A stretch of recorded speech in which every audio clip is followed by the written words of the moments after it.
Students, आज के lecture के अंदर हम न्यूमेरिकल सॉल्व करते हैं।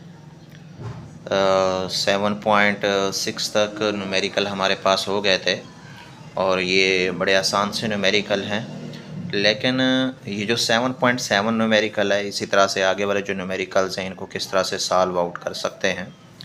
हमारे पास है a uniform rectangular block of a would 20 centimetre, 7.5 centimetre and 7.5 centimetre. इसका वॉल्यूम प्रोवाइडेड है, length multiplied by width multiplied by height, और इसका जो मैस दिया गया है वो 1000 ग्राम है। इसको हम किलोग्राम के अंदर चेंज करेंगे तो 1 किलोग्राम बनेगा। Stand on horizontal surface with its longest edge vertically, find pressure exerted. क्या चीज़ मालूम करनी है? प्रेशर मालूम करना है। और क्या करना है भाई? डेंसिटी ऑफ द वुड, लकड़ी की डेंसिटी को कैलकुलेट कराना है। तो हम देखते हैं इसको किस तरह से सॉल्व आउट किया जा सकता है। इसका डाटा हमारे पास क्लियर हो जाना चाहिए। वॉल्यूम प्रोवाइडेड है, मैस भी प्रोवाइडेड है, हमने कैलकुलेट कराना है प्रेशर और डेंसिटी को। अब ये हमारे पास जो गिवन डाटा था 20 सेंटीमीटर, 7.5 सेंटीमीटर, 7.5 सेंटीमीटर, इन सबको मल्टीप्लाइड कर दिया। 20 मल्टीप्लाइड बाई 7.5 मल्टीप्लाइड बाई 7.5 और सेंटीमीटर कॉमन लेके हमारे पास सेंटीमीटर का क्यूब बन जाएगा। जब इन सबको मल्टीप्लाइड कराते हैं हमारे पास रिजल्ट बनता है 1125 सेंटीमीटर का क्यूब। अब सेंटीमीटर को मीटर में चेंज करना है। ये प्रीवियस लेसन्स के अंदर भी हम लोग ने स्टडी किया हुआ है। सेंटी होता है प्रीफिक्सेस में 10⁻⁻², तो इसको जब 3 बार आप मल्टीप्लाइड कराते हैं तो ये 10⁻⁻6 बनता है मीटर का क्यूब। और इसी तरह से ज़ाहिर सी बात है हमें इसका एरिया भी ज़रूरत पड़ेगा। एरिया हमारे पास क्या बनेगा हम जानते हैं।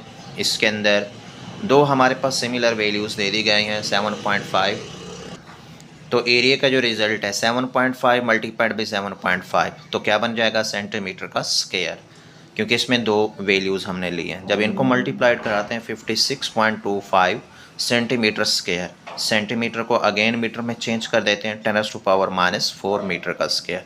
और मैस जो हमारे पास प्रोवाइडेड है it is equal to 1000 gram. We have to convert it into a kilogram, so result बन जाता है 1 किलोग्राम।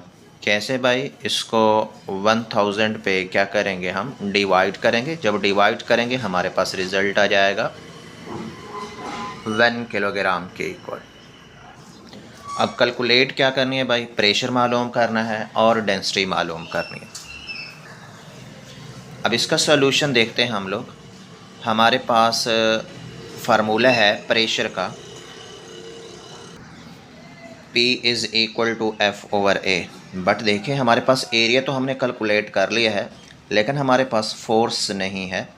हम जानते हैं अगर इसको वर्टिकली हम लोग रख रहे हैं तो इसके अंदर ग्रेविटी भी एक्ट करेगी किसी हाइट के ऊपर। Force is equal to weight, weight बराबर है mg। अब देखना ये है मैस की वैल्यू 1 है, g वैसे कांस्टेंट है, ग्रेविटेशनल कांस्टेंट या ग्रेविटेशनल एक्सेलरेशन का कंसेप्ट देते हैं, और ये आ जाता है 10 न्यूटन। अब क्या करना है? इसकी वैल्यू हमने गिवन फार्मूले में पुट करनी है। तो हमारे पास रिज़ल्ट बनता है pressure is equal to force over area. Force की वैल्यू कितनी है? 10 न्यूटन, और एरिया हमारे पास ये प्रोवाइडेड है। अब इसको जब सॉल्व करते हैं हमारे पास रिज़ल्ट आ जाता है 1778 न्यूटन मीटर का इन्वर्स, या पास्कल भी ली जा सकते हैं यूनिट। अब हमने मालूम करानी है डेंसिटी। तो डेंसिटी का रिज़ल्ट कैसे कैलकुलेट कर सकते हैं हम लोग, ये ज़रा देखना है। अब डेंसिटी का फार्मूला हम जानते हैं, density is equal to mass over volume. Density is equal to mass पर यूनिट वॉल्यूम। अब इसके अंदर हमें मैस की वैल्यू भी दे दी गई है और वॉल्यूम की वैल्यू भी हमने कैलकुलेट की हुई है। यहाँ पे पुट करेंगे हमारे पास इसका रिज़ल्ट आ जाएगा। अब मैस है 1 किलोग्राम और इसके साथ ही हमारे पास वॉल्यूम दिया गया था मीटर क्यूब के अंदर 1125 मल्टीप्लाई बाई 10⁻⁻6 मीटर का क्यूब। अब इसको डिवाइड एंड मल्टीप्लाइड कराते हैं तो हमारे पास रिज़ल्ट बनता है 888.89 किलोग्राम पर क्यूबिक मीटर। फिर हम लोग इसको राउंड ऑफ करके लिख सकते हैं 889 किलोग्राम पर क्यूबिक मीटर, ये हमारे पास डेंसिटी का रिज़ल्ट बनेगा। इसी तरह से हमारे पास है 7.8 न्यूमेरिकल, इसको ज़रा देख लेते हैं, ये मोस्ट इम्पोर्टेंट है। वैसे अदर्स हेल्पिंग बुक्स के अंदर इसको बड़ा लेंथी सा सोल्यूशन के साथ कराया गया है, लेकिन इसको सिंपल वे के साथ हम लोग करते हैं कि किस तरह से इसका रिज़ल्ट बन सकता है। एक गिलास क्यूब है 5 सेंटीमीटर आप साइड, क्यूब उसकी सारी साइड्स इक्वल होती हैं और उसका मैस दिया गया है 306 ग्राम, हैज़ अ कैविटी इनसाइड, उसके अंदर एक कैविटी बनाई गई है और इसकी डेंसिटी ऑफ गिलास जो है ना वो हमें प्रोवाइड कर देते हैं।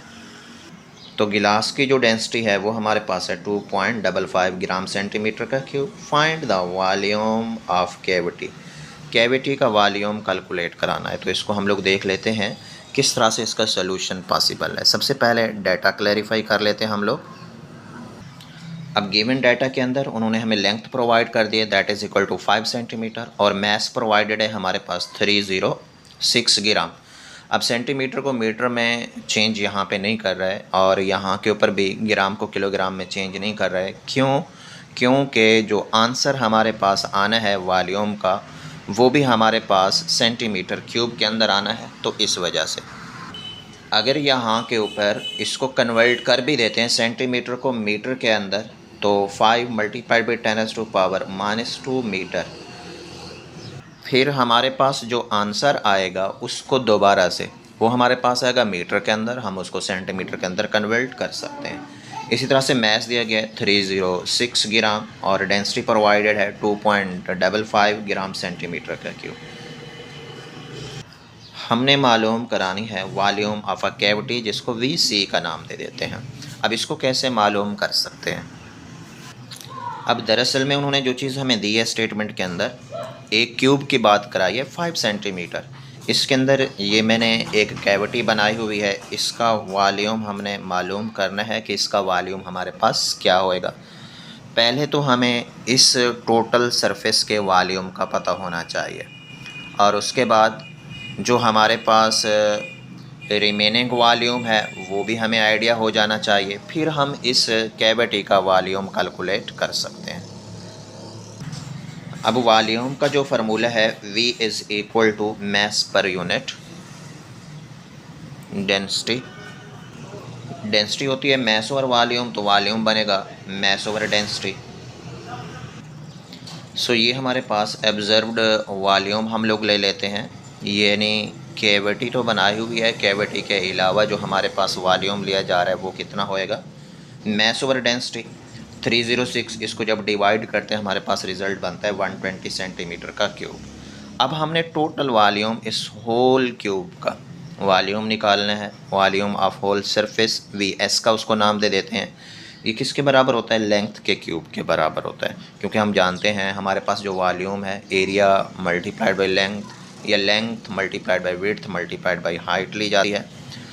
अब देखें इसकी वैल्यूज़ पुट करते हैं, क्योंकि 5 सेंटीमीटर ईच साइड है तो इसको 3 टाइम हम मल्टीप्लाइड कराएंगे तो रिज़ल्ट बन जाता है 125 सेंटीमीटर का क्यूब।